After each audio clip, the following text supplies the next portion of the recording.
10 साल की उपेक्षा के बाद एमजीसीयू को मिलेगा अपना कैंपस। सांसद संजय जायसवाल का बड़ा दावा। महात्मा गांधी केंद्रीय विश्वविद्यालय मोतिहारी के अस्थायी कैंपस को लेकर एक बार फिर से उम्मीद जगी है। विश्वविद्यालय की स्थापना को करीब एक दशक पूरा होने के बावजूद भी अब तक इसका पूर्ण और एकीकृत स्थायी परिसर तैयार नहीं हो सका है। फिलहाल विश्वविद्यालय की कई शैक्षणिक और प्रशासनिक गतिविधियां अलग अलग स्थानों पर संचालित हो रही है। ऐसे में स्थानीय कैंपस का निर्माण लंबे समय से विश्वविद्यालय से जुड़े छात्रों, शिक्षकों और स्थानीय लोगों की प्रमुख मांग बना हुआ है।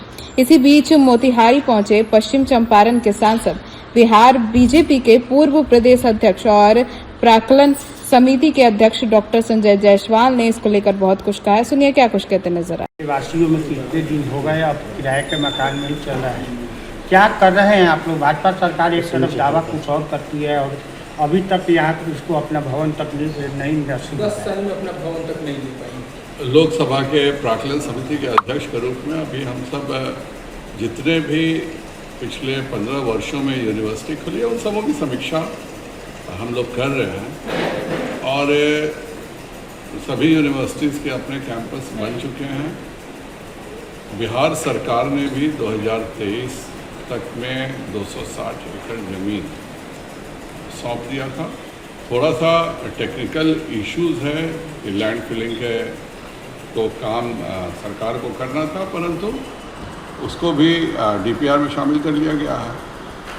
मैं एक प्राक्कलन समिति के अध्यक्ष के नाते विश्वास दिलाता हूं कि इस सब्जेक्ट को हम लोगों ने टेक ओवर किया है और 2 वर्षों के भीतर आप सब ज़मीन पर इस यूनिवर्सिटी को पूरे तौर पे तैयार दिखेंगे।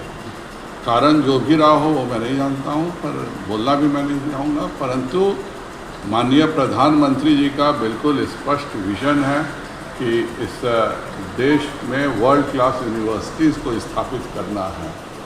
टेक्निकलिटीज़ के कारण जो भी डिले हुआ हो, परंतु अब हमारी प्राक्कलन समिति ने इसको ले लिया है।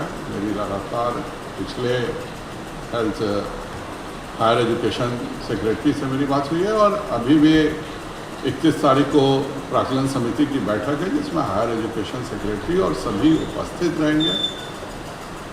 उसके पहले मैं आकर के समझना चाह रहा था कि यहाँ पे क्यों दिक्कत हो रही है, दिक्कत कहाँ से है। और आज मेरी सभी हेड ऑफ डिपार्टमेंट के साथ, वाइस चांसलर के साथ विस्तृत चर्चा हुई है। मैंने एक पूरा प्रेजेंटेशन देखा और मैं आप सबको विश्वास दिलाता हूँ कि इस कार्य को निश्चित तौर पर पूरा करके मैं दिखाऊंगा। माननीय प्रधानमंत्री जी ने बहुत ही सोच के साथ इस यूनिवर्सिटी को मोतिहारी में दिया था। मैं खुद कपिल सिब्बल से डायरेक्ट हेड ऑन कोलिजन किया था 2010-11 में, जब उन्होंने कहा था कि मोतिहारी में हवाई अड्डा नहीं है इसलिए नहीं खुलेगा। लेकिन कांग्रेस सरकार के समाप्त होने के साथ ही माननीय मोदी जी ने इस यूनिवर्सिटी को दिया है। 2 वर्षों के भीतर यह यूनिवर्सिटी अपने गौरव रूप में स्थापित होगी, यह आप सब निश्चित रहिए। Phase 1 plan. As of now, we have only 7 schools with 20 departments, but we are also planning to have new schools, including the School of Performing Arts in days to come, because students in Bihar are very culturally sensitive, and therefore we want to tap into their natural talent by establishing that school. In the second phase, we are also planning to have the School of Pharmaceutical Sciences and Institute of Pharmacy, and we're proposing that. School of Engineering is also proposed to be established. Yes, sir. AI is already there in the computer science, sir. It's running, but as a separate department that will come. AI and machine learning. And sir, in the third phase, we are still planning to have a School of Engineering with more departments in it. Now the School of Computer Sciences only has Computer Science and Engineering as the BTech program, and that is under School of CS ICT, but there we want School of Engineering to have a different school in its own right. And sir, this is the projected strength. As of now, we have 1437 students, and the number is ongoing. This is the future plan that we have.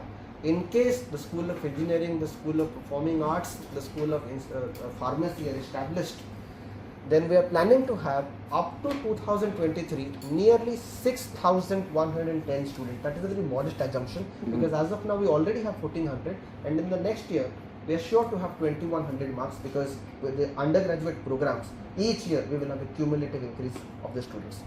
So we are a university with least amount of resources but a great